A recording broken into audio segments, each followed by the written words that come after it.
So it doesn't matter how much you're going to tax people. The people that have the money are always going to find the loopholes. And the reality that it's just so simple to me, but I don't understand why the American public doesn't understand. The reason all of these quote unquote loopholes, they're really just incentives to do what the government wants. But the reason they all exist is because the politicians writing the laws, they don't want to pay the taxes either.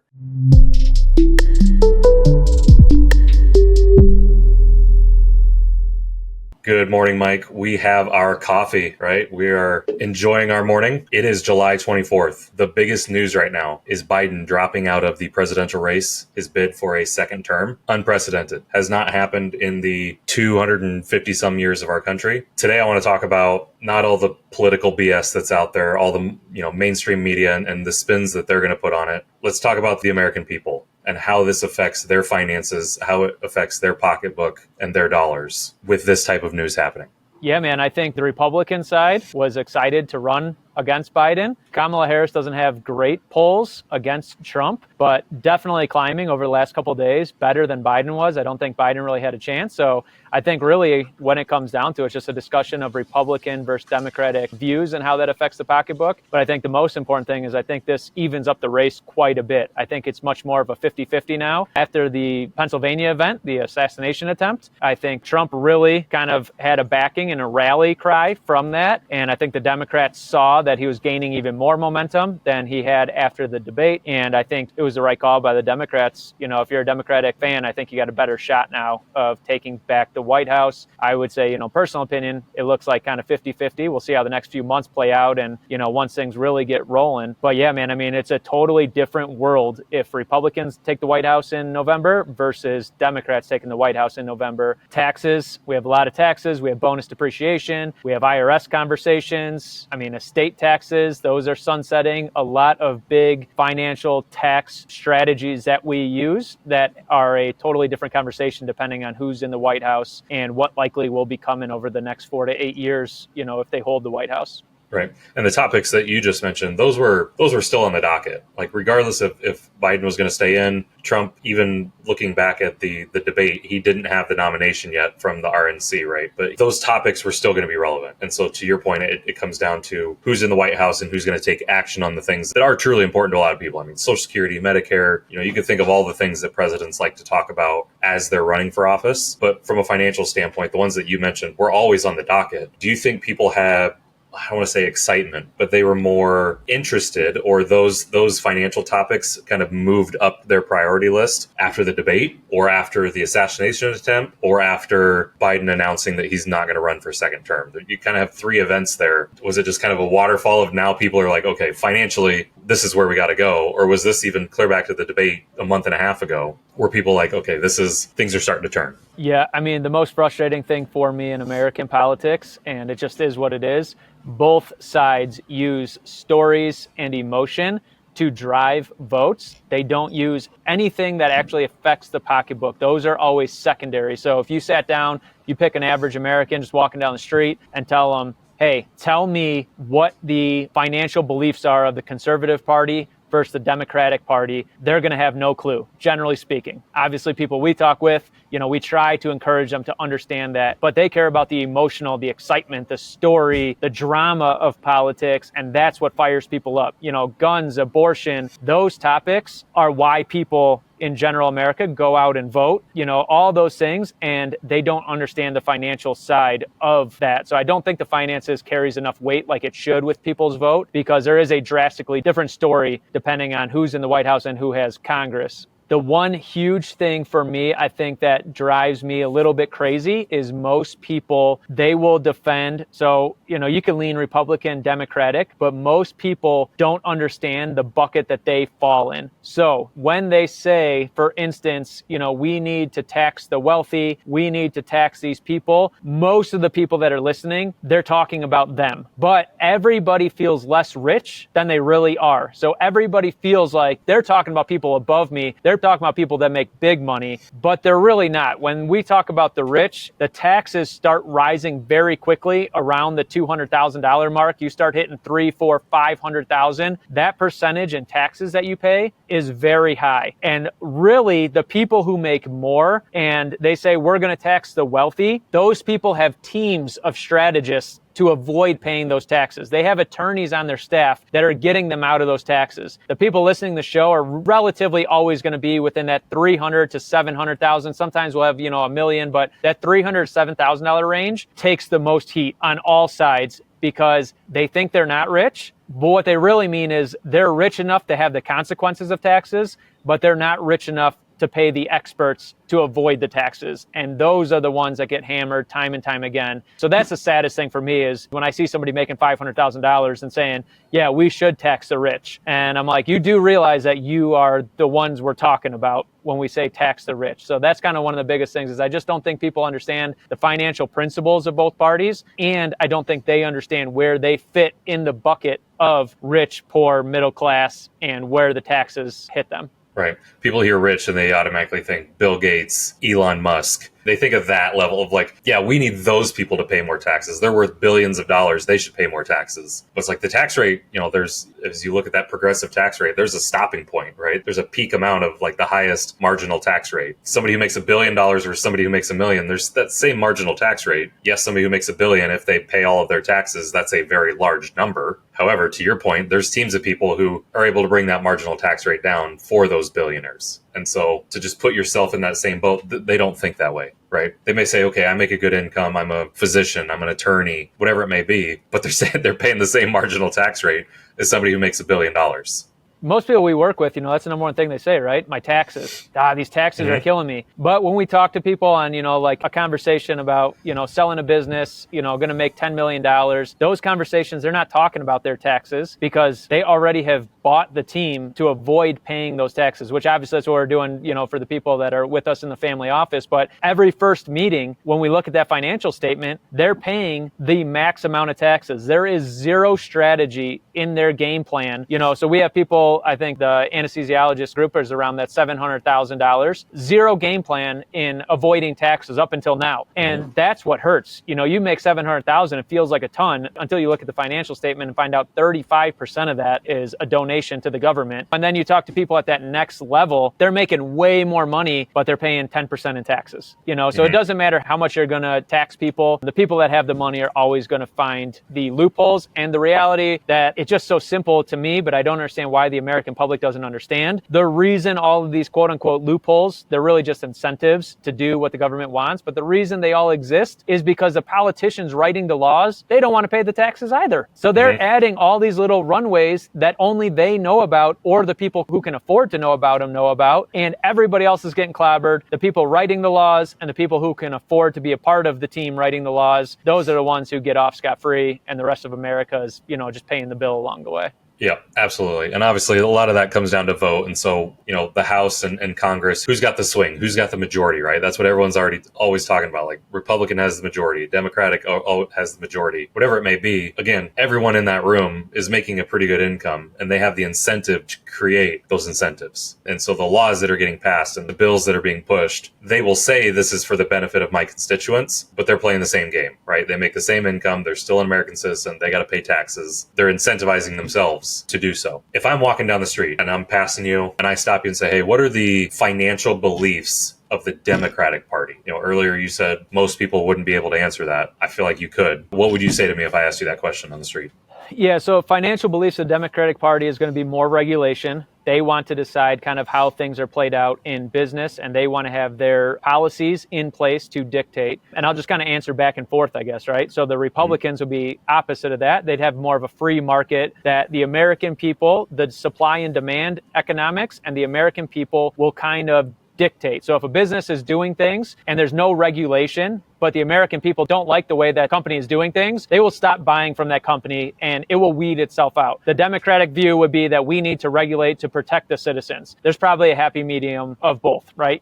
Companies can get away with things for too long and there should be some regulation. Sometimes probably it gets to be too much regulation and it's unnecessary. The other thing, Democrats would be more of a big government type approach, and Republicans would be more of a smaller government type approach, where we have smaller federal government, but the states then can decide, are you going can have federal or Democratic viewpoints at the state level. So you can have smaller federal and more based on the state level, Republican or Democratic. So more government or less government, tied to more and less government and tied to regulations. Republicans would say the IRS is not doing what it needs to be done. It's misused. It goes after people for political reasons. It's not going after people who are actually avoiding taxes. It's just going after people to enforce political views. And basically, the idea would be that the Republicans, when they're in charge, the IRS is hammering Democrats. And when the Democrats are in charge, the IRS is auditing all Republicans. And it's used more as a punishment to sway people's opinions. Same thing. That's more conspiracy. I think at the end of the day, the IRS is necessary because if you don't have an IRS, everybody's going to be a free-for-all. Everybody's going to be scamming and doing all kinds of stuff. So you do need a regulatory body of some sort. The Democrats, with some of the extreme type viewpoints, they probably go too far and they want to micromanage and go through every single tax return,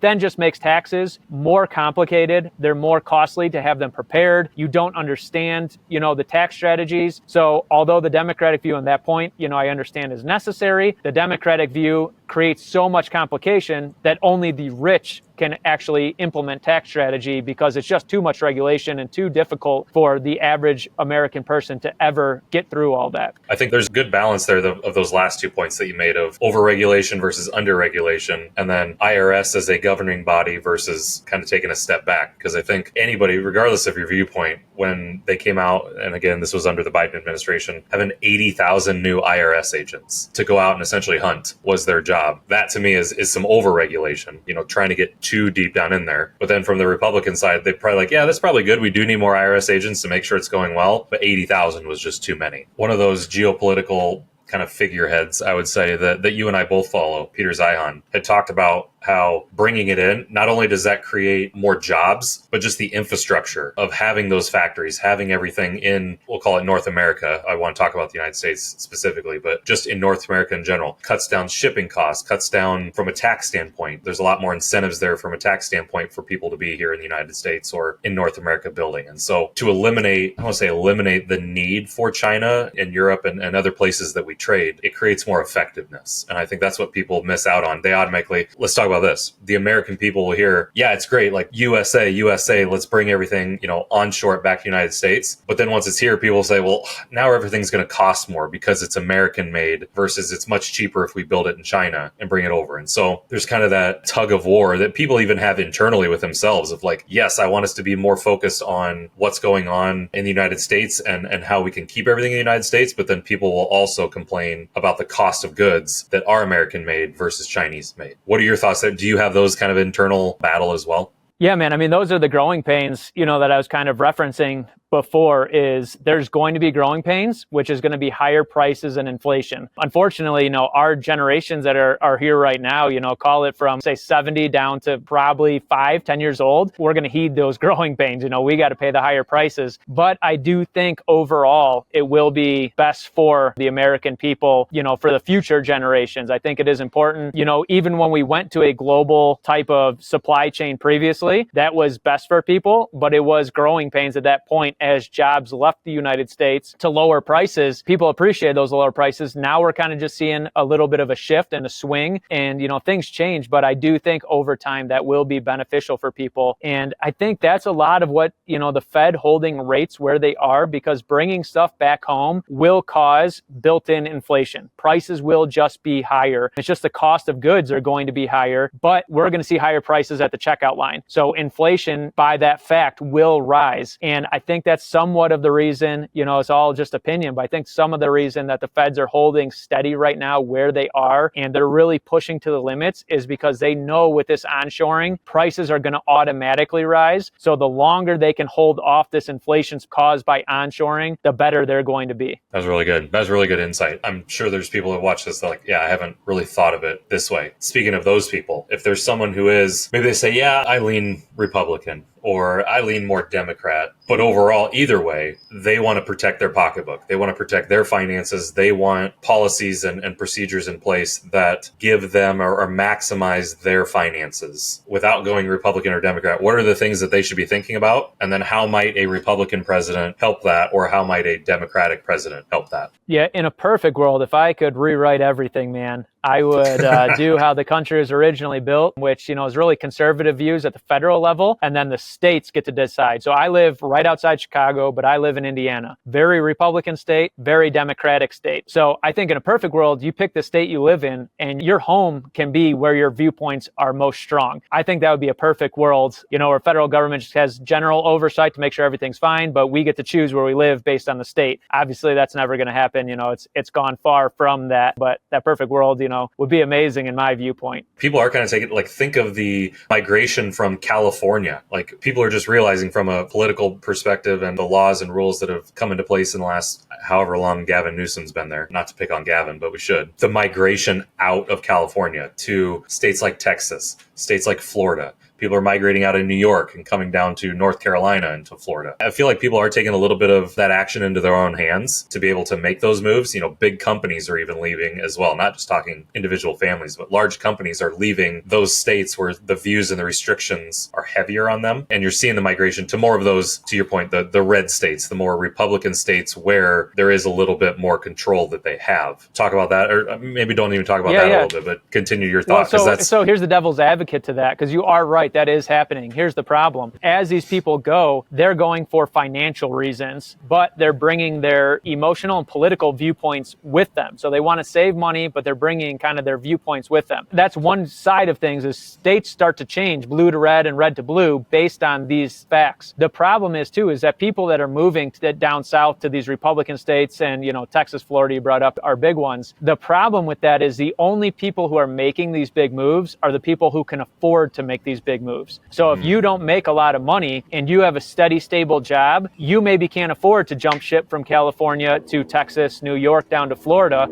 But if you make a lot of money, you can afford it. Now the downside becomes that these states where the money is leaving because the people who can't afford to leave are stuck there. Now these states are losing more and more money as that money leaves, and you start to see poverty rise. And you start to see a lot of these social economical problems increase because of that. The people who have the money take advantage of it. People who don't can't. And these shifts and changes, just keep coming decade after decade, So yeah, we'll see, man, how it works, And the other thing is, though, you're seeing too, that the political media, let's just talk about something, like I said, let's not make everybody crazy, but let's talk about something like abortion versus taxes. People have the money to leave a tax-heavy state and go where taxes are lower. Most people, abortion, that decision doesn't personally affect them because they're not going to make a decision about an abortion within their personal lives. Therefore, the financial decisions of politics carry more weight in migration patterns like that than what the media would put out there. Same thing. People who are paying high taxes, nobody's leaving a state because they want to strap a gun to the side of their hip. They don't care about that. They're willing to live in a state that either allows guns or doesn't allow guns. They're making a decision based on their financial pocketbook. But the news would make you believe that people care more about guns and abortion, when the truth is those issues just don't affect the everyday American as much as taxes. The taxes affect everybody. So you see a lot of these things get kind of glorified in the media. That's really what the media should be talking about, is these big migrations. These states are blowing up, but it's leaving a huge hole in the states they're leaving from an economic standpoint, and it's causing socioeconomic problems across the board, which is really, really going to be tough for America to figure out and see how that plays out. But yeah, it is an issue. Yeah. I mean, the mainstream media, you might get a certain network that leans blue, and everyone kind of knows it leans blue. They'll say, hey, people are leaving California to go to Texas,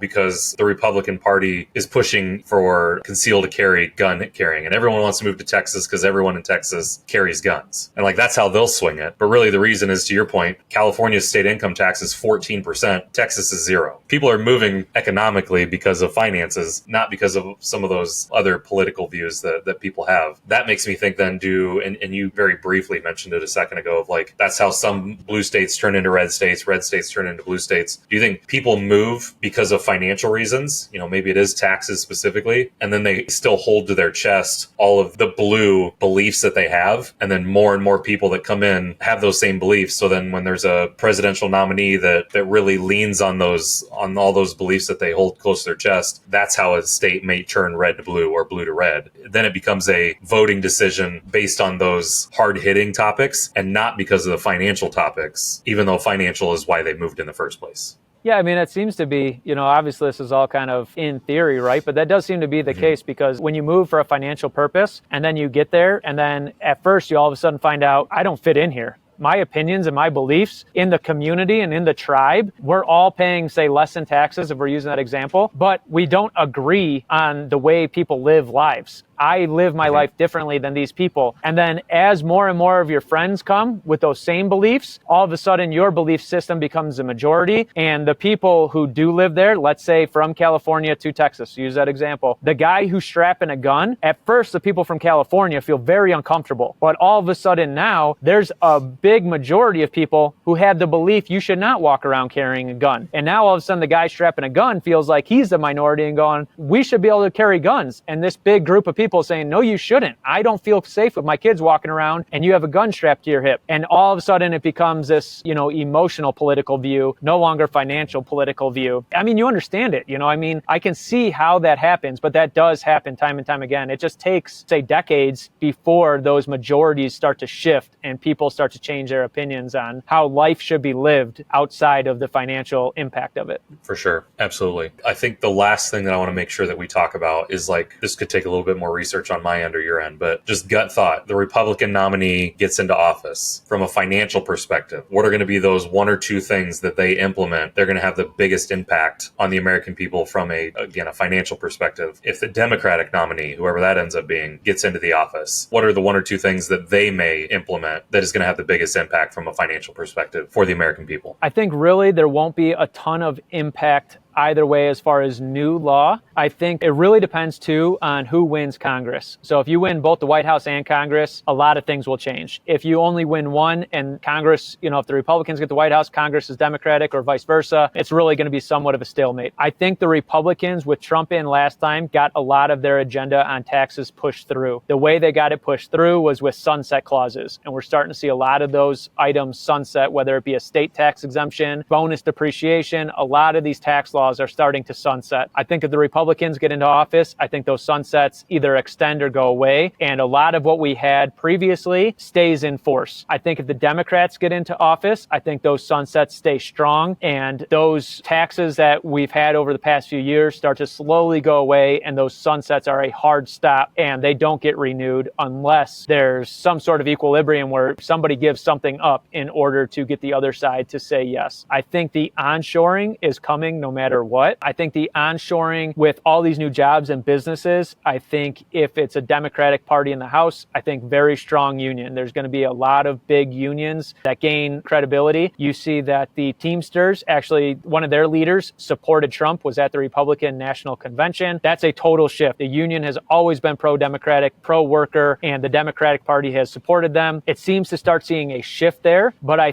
think that shift also is sometimes to win votes. When it comes to actually making the laws, signing vetoes, or letting laws pass, I think Democratic Party is going to be a big union America for onshoring. I think that's probably why Elon Musk has switched a little bit to the Republican side. I think if Republicans take office, a lot of this onshoring is going to be right to work, non-union. So depending on where you fall, if you're a union worker or a non-union worker, I could see that happening. For our physicians, talking about them, the ones that really want to get into investing in personal financial strategy, using tax strategy to limit what they're paying, I think Republicans are going to have a more clear path to that. I think the tax strategy gets more complicated and more expensive with Democrats in office. You look at some things as well, for instance, non-competes. Physicians are very highly affected by non-competes. Right now, the Democrats believe that a non-compete is a very important issue to discuss. The Republicans believe there should be more of that free market approach. So,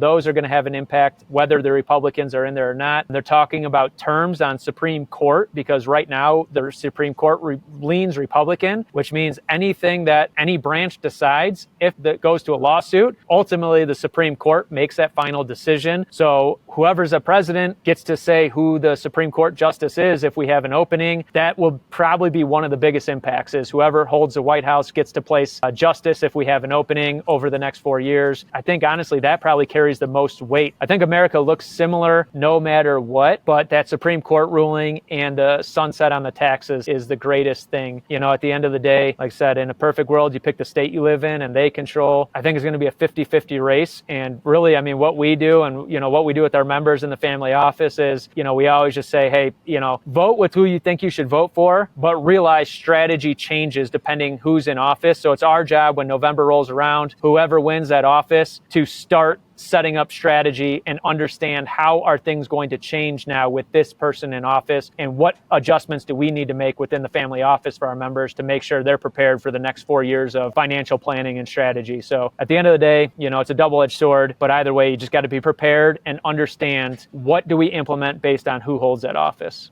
Absolutely. Every vote counts, but it still goes back to the old saying of you got to play the cards that you're dealt. So regardless of who you vote for, it's always a majority, right? That's who wins. And then you just got to be able to adapt based on who's in office to make the decisions and build the strategies that you want to be successful, regardless of what color you're voting for. Yeah, 100%. The media would like to make you think that there's a huge bearing there and who's in office. And the reality is the bearing just comes down to planning, really. It just changes what you do in your daily life and what decisions you make. And the most important thing is to stay up to date and understand what's coming down the pipe based on which party holds it, because as much as both sides would like to make you think that they represent you, these are big companies. They have billion-dollar war chests. They don't represent middle America personally by any means. They represent the wealthy elite of the country that runs the country. And the reality is you need to take an individualistic approach to personal finance and make sure you're doing what's best for your family, not rely on either party to dictate what happens in your financial world for your family. For sure. Yeah, I had one of our family office members ask me about what changes, depending on who's in there. I said the same thing you just said a second ago. I don't think a lot changes. There's going to be little micro things here and there that either we can take advantage of or now we're kind of an obstacle. But ultimately, as long as they don't come in and say, hey, that 9,000 page tax code that we wrote, we're just going to burn that thing and we're going to start fresh. As long as that doesn't happen, we can get pretty successful over the next decades, taking advantage of what we have in front of us today. Yep, for sure, man. We always say, it's not complaining about what they do doesn't get us anywhere, but learning the playbook they're using and learning how to implement it, that's what makes a big difference. So at the end of the day, it's just a matter of, you just want to see whose playbook are we working on, whoever wins the election, and then as quickly as we can, we got to learn that playbook and start implementing it, and that's where people get stuck. Let's say Republicans take back the White House, they want to stick with the Democratic playbook, and they get frustrated that the Democratic playbook is no longer working in their life. And the reality is you just got to learn the new party's playbook and start implementing it. Yeah. Well, that reminds me of a whole nother topic. Maybe this can be an episode tomorrow or Friday, but there are now websites out there, you've probably seen them, that track congressional leaders and where they are personally investing. And you're able to create an account and invest, and it essentially buys and sells at the same time that all of these different congressional folks invest. And this one lady gave a testimonial. I saw it on Instagram. It's I started this 6 months ago, and here's the 4 or 5 people that I tracked, and I put in $1,000 a month, and I'm up 58%. It's okay. You look at the rest of the market, everyone else that's, just in the S&P 500 is up, 5 or 6%, which is average. People are pretty happy with that. But this person's up 58%. And so it's there's something there. Again, goes back to the playbook you were just talking about. There's a playbook out there, and we just have to be able to understand what plays can be coming and what plays not to do. But maybe that's a whole other topic. I think that's a good way to end today's show and ponder on that, because I definitely want to do a little bit more research and come back with that looks like next time. Yeah, for sure, man. The top skill that anybody can have in all this is adaptability. You can't force anything. You have very little control over who wins the election. The one thing you can always put into practice in your life is adaptability. And the better you get at adaptability, the more successful you become, because no longer do the outside influences have such an impact on your life, because you quickly adapt and move into what needs to be done at that point. So adaptability is the top skill to practice, and that prevents you from really being affected either way. Yeah, 100%. You nailed it. All right, well, we'll keep watching the news, keep a look at the headlines. We'll come back with another episode here soon. All right, buddy. See you tomorrow morning.